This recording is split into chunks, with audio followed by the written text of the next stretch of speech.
Gashumba nakola endagaano naye era waliwo Gashumba tuvudde wala sisobola kuleka Gashumba si Kahindo tufire atuwe ekirabo eky'omwaka guno 2025 ave mu office tatule kyategeera tatukwa kubeeramu kakati ono tatekwa kubeera naye office bazifemu ogamba otya nti Bagashumba tebasana kubeera na citizenship nti Abanyarwanda abamaze wala emyaka n'emyaka. Yenze Haji Arun omusomi w'edduwa asangibwe Bulumagi ku luguudo lw'Ejjinja kola ku bintu ebyenjawulo ng'emuli endwadde zitawaanya abantu aba bulijjo kola kwabo bonna abalina ebizibu mu mukwano bw'oba olina ebizibu mu mukwano jangu gyendi neeyonera nsobole okumalira ensonga kola ku mikisa egy'emirimu kola kwabo abaagala okugenda ebweru omuntu okozesebwa amagini okozesebwa Saitran ebyo byonna mbikolako sobola okozesa ennamba zolaba ku screen oba okuweereza bwaddene nsolo nkambwe mwami Basajja Mivule rasaze kawulidde bya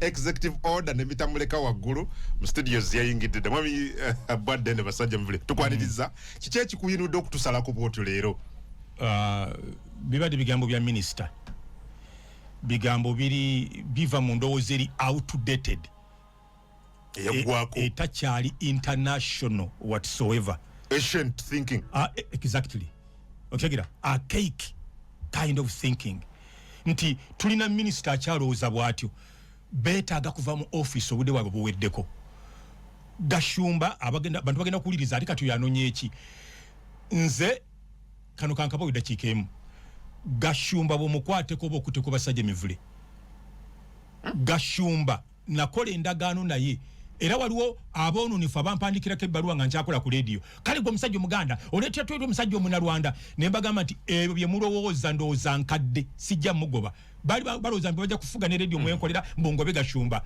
Gashumba tuvudde wala abaganda bonna bandekawo omusajja ono omunnalwanda yeyekka yanoonya nga ndi mu safe house paka luyangwako nakujjayo sisobola kuleka Gashumba si ekyo kankireke abategera bategedde sisobola kumuleka yagenda ku buli police station nagenda ku CID nagenda ba minister anoonya where is Basajja Mivule paka luyangwako mu safe house yebali bansibidde naleta sente naleta ebyokulya naleta juice kuba nalinzize emmere nalya mmere y'onu Gashumba nenziramu obulamu ekyo nkimazi kakati citizenship tewali kubera una debate efana bweti ekigiteekesaawo be bantu abakadde mu bwongo nga ba Kahindo Tafiire mukamaawo gwe Kahindo Tafiire njagala kana abatuuliriza bamumanyi mukasali mu office muzetu tuzirina okegera mukamuwe Kahindo Tafiire omuganda president omuwulidde alina vision kati wali kipya president yakoze president alina vision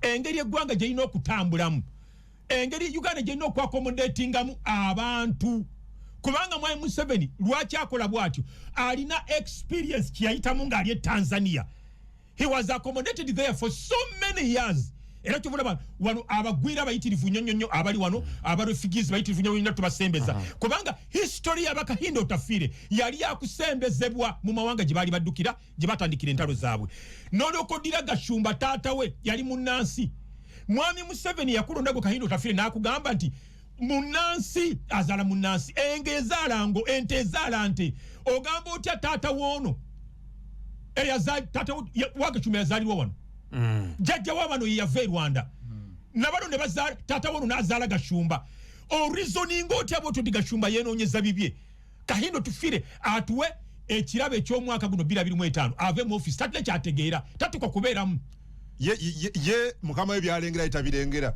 nkugambye nti bw'obanga tekwatagana na mukamaawo fe Bayibuli Yesu yatugamba atasigira wamu nange takungulira wamu nange mwami Museveni asiga bano abeetaaga kakati ono tatekwa kubeera naye office bazifeemu nabadde mbanyumiza wano off air bannayuganda abali e South Africa abali e Canada abali mu America omulina former boss wo Senyonga citizen wa America abaana be yazaala America ogamba otya nti Bagashumba tebasana kubeera na citizenship nti Abanyarwanda abamaze wala emyaka n'emyaka tebakyali obanga ogenda bugenzi mu America nomala emyaka 12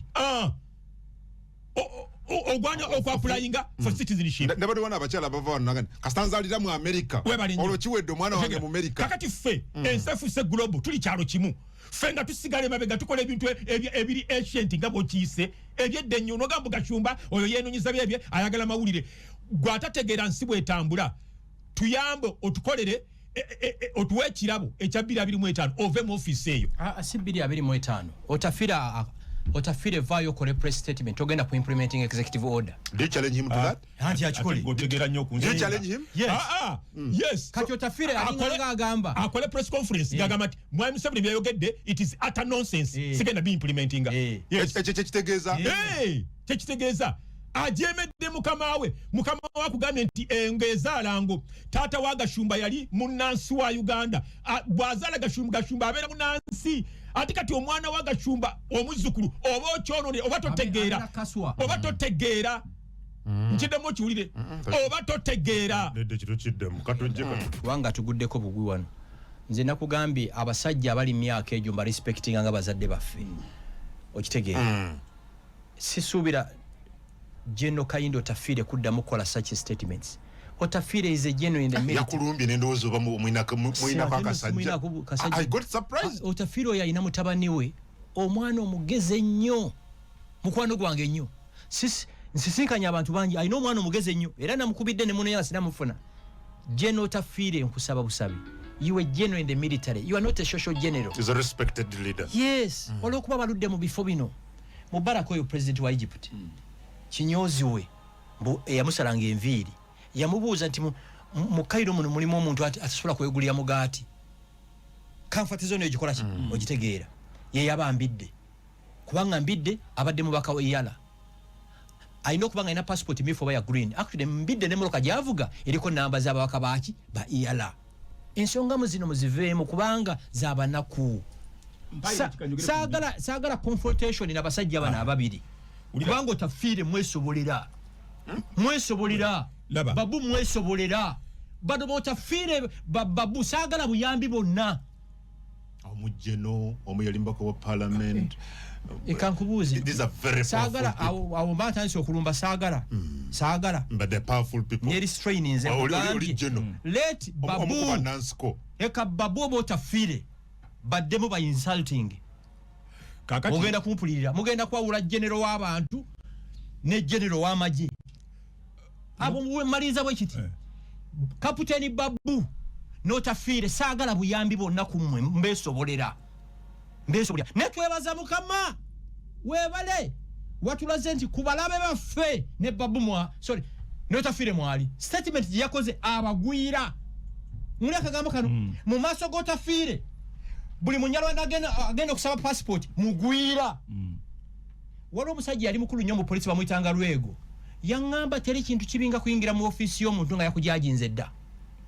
akulabira mu category yes mu maaso g'Otafire buli munyalwanda asaba passport he's a non-Ugandan Otafire I dare you kati ntandise ndaga document yonna eraga nti bajjajjawo bali mu Uganda before 1926 nende togenda ye awotandise totandika mwamba sajja maliriza ulira Otafire yeetaga kuyamba omutwe gwe guba mu mulwadde tulina ebitongole ebikebera emitwe ulira kino toyinza gamba nti bano bagwira nga eyasooka okubeera amekomanda wo mugisha muntu obuvobwe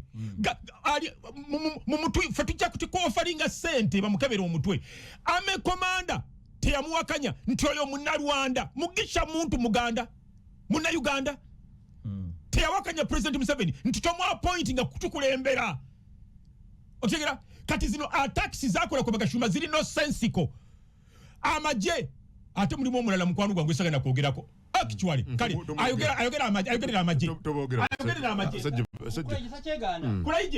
kulaije muki na Uganda owawa avawa kati alina personal vendetta nabano fetu abamanye ebyafayo nze ndi muna mawulire toyinza kugamba nti bano tebasaana kuyamba na Uganda kufuna citizenship kulaije talina passport mugisha muntu alina passport ojimoti ate ono ojimoti Gashumba kati enkola eri segregative kankongere na kano eri segregative amini Amini go bali bavumirya nti tategeera yawa kitange passport mu 74 gobeta swine mu 78 najwa mama wange nze mu 7 nampa passport siba kiri kubanga nze ntanso okufuna passport ku mulembe gwaki gwa mu 7 president mu 7 siba kiri shira sibe bazukulu bajjaja bakitange kati obagamba siba na Uganda otafire nkwegayiridde todda mukunteeka mukamwa fabali n'obwongo tasobola kubuza naffe kankwe yakalala tulo eggwanga Uganda tulonda mu kasambidde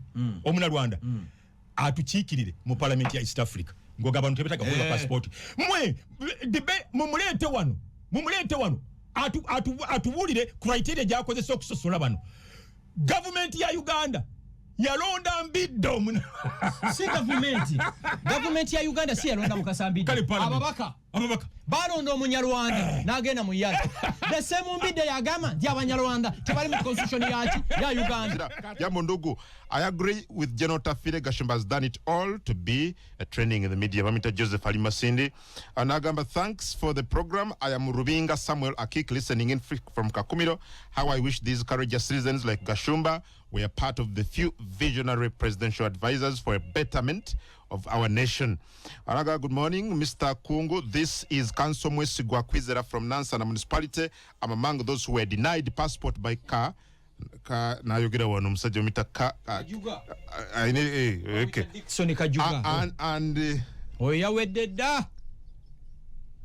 Waliyo Kajuga, waliyo Habimana. Okay, katusoma abantu kazumesiza abantu and passport control officer na nja kogera ko limu buchunguzi.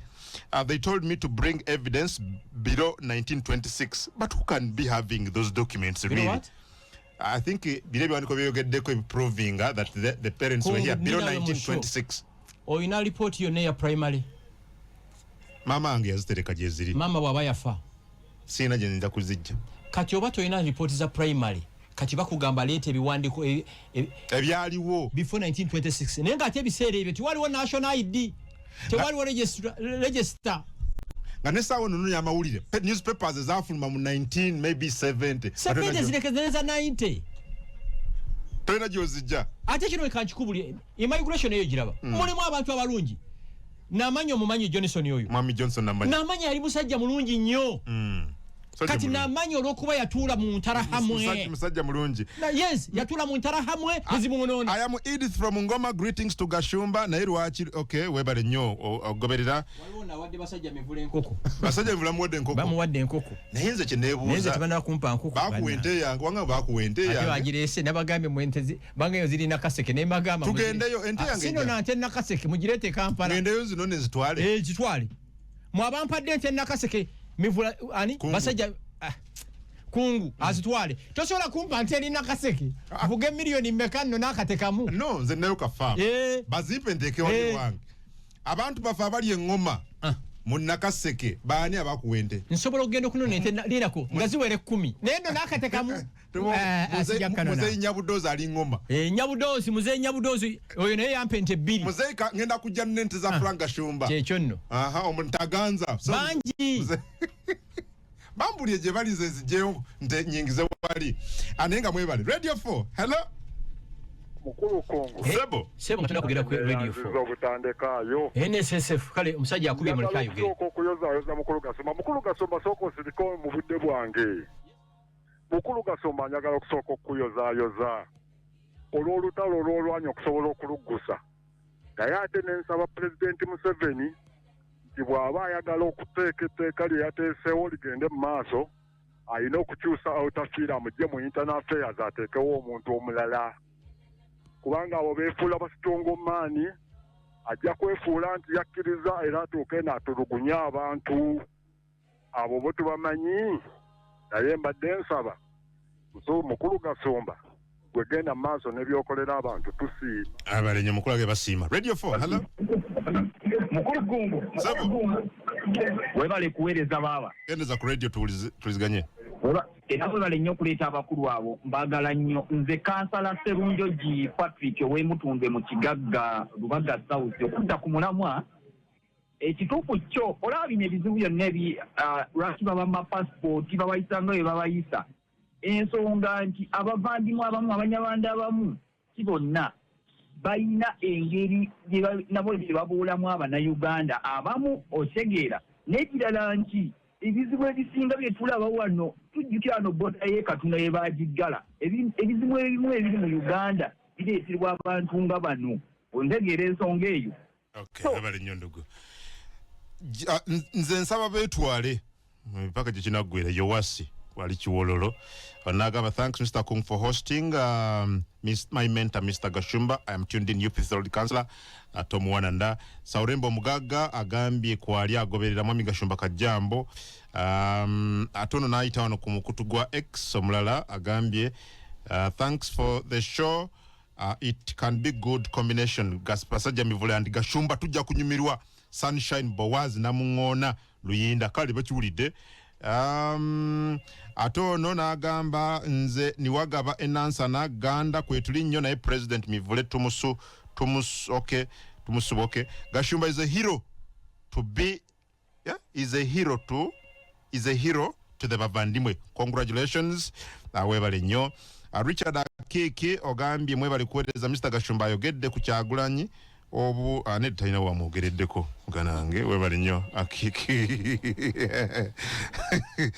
naye kale webale nnyo muganange agoberera n'abalamwe n'abasindise paka ndooza mwami Gashumba tumbe maliriza bwe nti mwe nga Banyarwanda oba abavandimwe Indigenous Banyarwanda mwenna gye muli twagala tudedicating omwezi mulamba nga tusabira President Museveni mwabavandimwe mwenna gye muli oba Abanyarwanda buli lunaku musaala giteeke mu President Museveni ekyokubiri mu 2026 bwali bajja empapula era kyemanyiza agenda okunona omulwadde omulema ali mu ICU ali ebutabika ekirabo kye tujja omuwa kwe kumulonda.